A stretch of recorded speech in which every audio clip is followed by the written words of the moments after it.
Generally speaking, if you're a kid growing up in Pittsburgh, like Jesse and Josh Lyle, the last place you ever want to be is in a courtroom across the table from Detective Jack Mook. I do. Mook is a by-the-book, no-nonsense, chew-em-up, spit-em-out, 22-year veteran of the force. Outside of work, he's a committed bachelor, a man's man, who would never so much as let a Vidalia see his soft side. For fun, he hits people and volunteers at the Steel City Boxing Gym, teaching the sport to underprivileged kids. Most of the kids that come in this gym are street kids. I'm not going to hurt you. Many of them have been born into poverty. Kids like 11-year-old Jesse and his 15-year-old brother, Josh. Long before their date in court, Jack had been working with them. Turn that hand. He really liked these kids and knew the feeling was mutual. Turn that hand. So when they just stopped showing up at the gym one day, Jack went out and found the older boy. And he looked terrible. Bags under his eyes, 12 years old. And he was asking me about it, and then I just cried.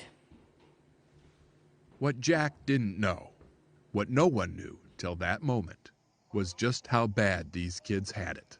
They were in a foster home with foster parents who Jack says were extremely abusive and neglectful.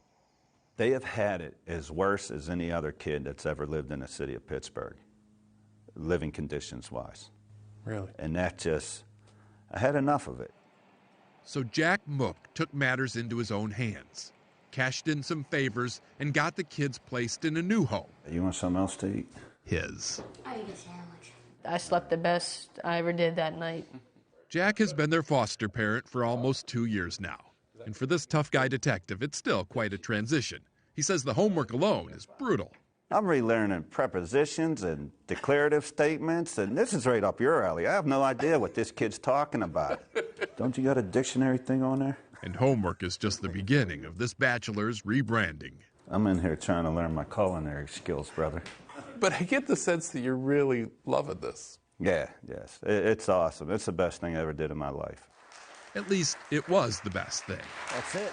Until this past week, when he went to court and did one better. He'll be successful. Adopted the boys. All right, come on, guys. And made them Mooks. You're Mook, right?